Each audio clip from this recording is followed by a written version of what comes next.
y bienvenidos a Europa Hoy, el programa de actualidad europea de France 24 en español. Yo soy Esther Herrera Caro, desde el Parlamento Europeo en Bruselas. Es un placer saludarles. En el programa de hoy analizamos qué está ocurriendo con las cadenas de suministro. Está habiendo una crisis, estamos teniendo una tormenta perfecta antes de Navidad. Antes de pasar al debate con nuestros invitados, analizamos las causas de esta crisis. Teléfonos celulares, ordenadores, automóviles, electrodomésticos e incluso juguetes. Estos son algunos de los productos que sufren la escasez de materias primas a nivel mundial. La paralización que vivió el mundo en marzo de 2020 por la pandemia trajo la demanda poco usual de algunos productos, entre ellos los insumos para los hogares, por ejemplo muebles, pero también computadoras necesarias para el trabajo, muy común por estos días. Pero además de más demanda que oferta, también está el hecho que hay escasez de semiconductores básicos para todo tipo de productos electrónicos, un problema que proviene de la falta de transportistas y de la dependencia de China para fabricarlos. También el aumento de los precios del petróleo, del gas y de la electricidad afectan a algunas empresas que tardan más en producir productos. Las paralizaciones puntuales que se producen en algunos países asiáticos a causa del COVID o de fenómenos meteorológicos adversos han provocado la tormenta perfecta en el mundo. Por todo ello, podemos hablar de que el comercio vive un atasco global, en que los barcos tardan a menudo semanas en descargar y han sucedido embotellamientos en los puertos sin que los productos lleguen a las tiendas. Ahora las dudas se centran en si el mundo podrá hacer frente al periodo de más consumo del año, el de la Navidad. Y en el debate de hoy, para analizar todas estas causas, tenemos al eurodiputado José Ramón Bauzá, del grupo Renovar Europa, y al periodista económico del periódico El País, Manuel Gómez. Manuel, José Ramón, muchísimas gracias por estar con nosotros. Me gustaría empezar, primero de todo, con José Ramón. Me gustaría preguntarte, tras la pandemia, ahora la demanda ha subido con un aumento del gasto en los hogares, pero parece que el comercio no está siguiendo el mismo ritmo, sobre todo también el transporte marítimo. ¿Está dando señales la globalización que quizás estar tan interconectados es un problema? No, lo que pasa es que hay que analizar muy bien la realidad de los hechos. Durante la pandemia, aunque nosotros estuviéramos en nuestra casa, la gente seguía consumiendo y de hecho había un consumo por Internet mucho más elevado como consecuencia de no poder salir de nuestros domicilios. Paralelamente a que el comercio se producía y se mantenía y se incrementaba en online, lo que se estaba produciendo es el cierre de empresas, el cierre de la industria como consecuencia precisamente de ese lockdown, de ese cierre absoluto. Por lo tanto, no se podía producir. ¿Ahora qué se ha producido? Se ha producido la normalización, se ha podido empezar a mover, han empezado las empresas a trabajar, pero donde había una demanda importante lo que hay es la no existencia de muchos productos y aquellos que sí que existen tienen mucho retraso en su fabricación, en su cadena de producción. Y además hay que incrementarse en este caso a que muchos productos, como consecuencia de que hay un colapso en el tema del transporte, no llegan lo suficientemente rápido o en el ritmo habitual a las empresas. Y a ello también tenemos que incrementarle o que sumarle el hecho de que se produce un colapso y un embudo en muchos puertos. El 80% del transporte mundial se produce en el ámbito marítimo y una de las grandes dependencias en el ámbito del transporte mundial viene mayoritariamente de Asia y en concreto de China. Por lo tanto, déficit de productos, tardar en arrancar como consecuencia del cierre de muchas empresas. La demanda se ha producido, se va a incrementar exponencialmente dentro de unas semanas como consecuencia de la campaña de Navidad.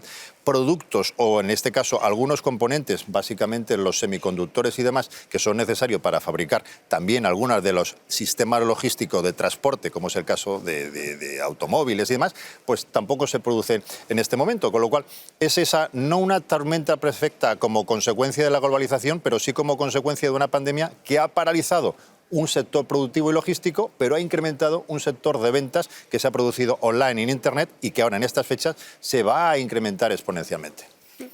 Hay varios factores de esta tormenta perfecta que explican no el colapso, pero sí que podríamos decir esta pequeña crisis. Los países quizá pensaron que parar la economía y luego volver sería más fácil.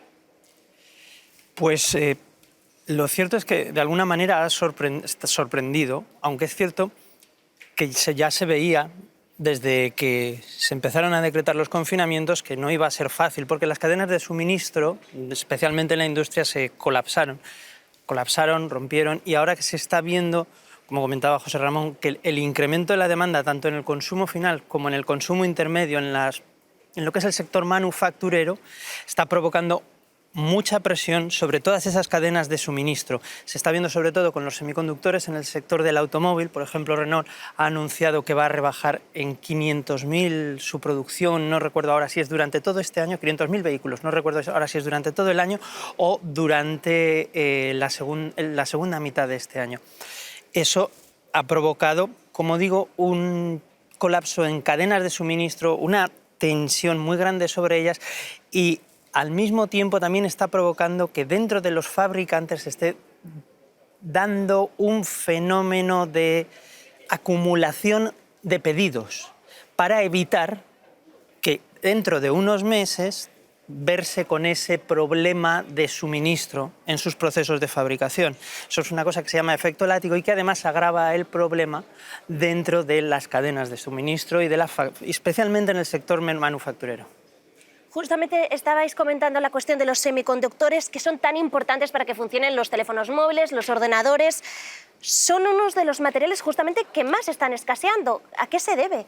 Bueno, el material existe, pero lo que ocurre es la manipulación se da en un sitio en concreto en el mundo, en Taiwán.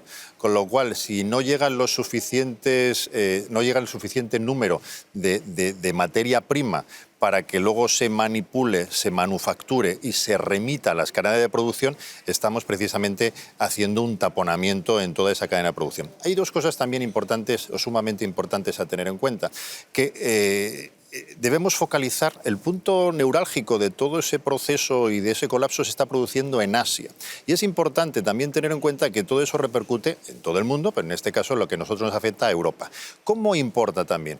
Pues porque se produce un incremento de precio. Pongo un ejemplo para que sea muy más sencillo. Los fletes se han incrementado de tal forma que lo que antes valía 1 ahora vale 10. Un contenedor que antes valía traerlo 1.500 euros a Europa, ahora vale 15.000 euros. El mismo producto en el mismo contenedor, pero X tiempo más tarde. Con lo cual se está multiplicando por lo menos por 10 el coste del mismo producto puesto en este caso procedente de Asia, puesto aquí en Europa. Y un punto también importante que no podemos pasar por alto porque además es el día de nuestra realidad.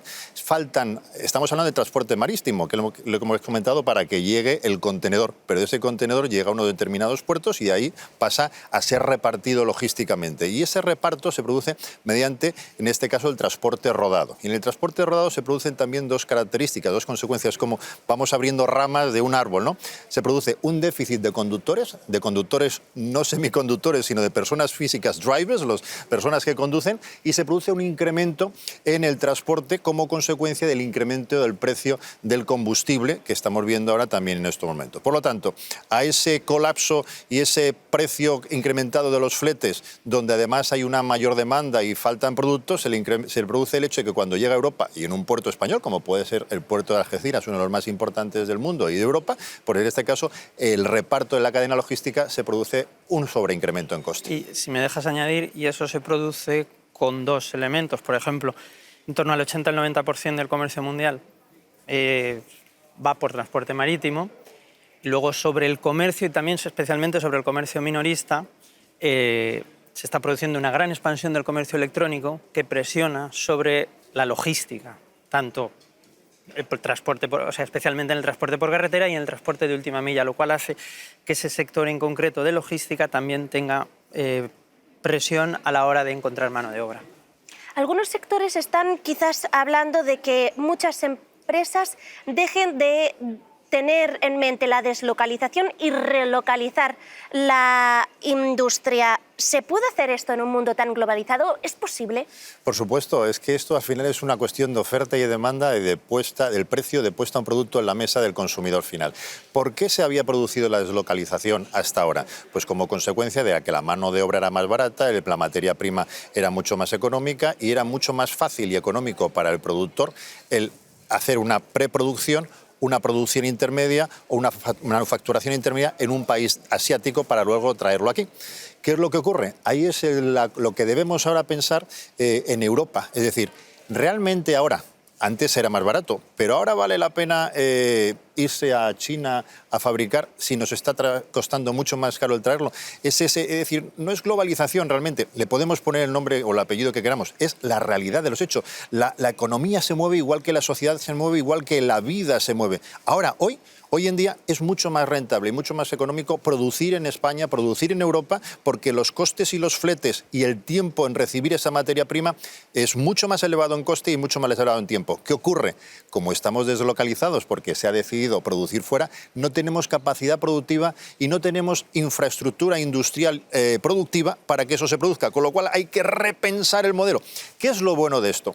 Que la iniciativa privada, la industria, es mucho más rápida que las decisiones políticas, gracias a Dios, ¿no? Y al final debemos de estar siempre muy cerca, yo siempre digo, de no ser un obstáculo para la industria, para la economía y simplemente dejarles que ellos funcionen. Creo que sin duda hoy en día, y he hablado pues con muchísimos, digamos, actores o protagonistas del sector privado ahora mismo, si hoy pudieran empezar a producir aquí, ya lo harían. Repito, por tener costes más económicos, por lo que supone traerlo, y por tener una mayor rapidez en producción, por lo que supone traer también en containers y demás, lo que hoy está en Asia. Pero en todo caso, no hay que olvidar una cosa. En este momento concreto y en esta coyuntura, hablar de reindustrialización para responder al problema actual, francamente, no llega. Hay un problema. O sea, la inversión que hace falta no se va a dar mañana, ni la construcción de esas infraestructuras. Eso es uno de los problemas. Y luego hay cosas que hemos visto durante la pandemia que pueden servir de ejemplo. Está bien que hablemos de reindustrialización, pero ¿qué pasó con las mascarillas? ¿Qué pasó con las mascarillas? No había mascarillas. Hubo empresarios, hubo iniciativas privadas que dieron el paso de producir. Ahora, cuando ya en este mercado concreto, que es el mercado sanitario, parece que las cosas han vuelto a cierta normalidad, evidentemente con un incremento de costes, la producción europea sigue sin ser competitiva frente a la producción asiática, China. El otro día estábamos hablando, por ejemplo, en mi periódico, en El País, de unas empresas en Francia que se lanzaron a invertir para producir mascarillas y ahora no tienen pedidos porque no son competitivas, porque hay una gran diferencia de coste, incluso con eso. Creo que estoy totalmente de acuerdo con lo que dice. Una última pequeña aportación. Muy rápidamente, estoy totalmente de acuerdo con lo que dice Manuel. Es efectivamente, la producción sería inmediata en un poco tiempo, no sería una reindustrialización como tal, ¿no? Pero hay que invertir en la logística y las infraestructuras. ¿Qué es lo que ha hecho la administración Biden hace unos días? Ha invertido 1 billón de euros precisamente en infraestructura logística. Eso es lo que a lo mejor deberíamos, a lo mejor no, deberíamos hacer aquí. Invertir en infraestructura precisamente para reducir costes, para reducir tiempo y estar preparados. Y luego la industria que fabrique, que produzca en función de la oferta y demanda y las necesidades. Pero ya nos ahorraríamos, en este caso por parte de la administración pública, la inversión que ahora mismo falta y requiere en Europa. Pues esto ha sido todo, muy breve pero muy intenso. Muchísimas gracias, José Ramón, Manuel, y a ustedes muchas gracias. Les esperamos en el próximo programa de Europa Hoy. Gracias por ver France 24 en español.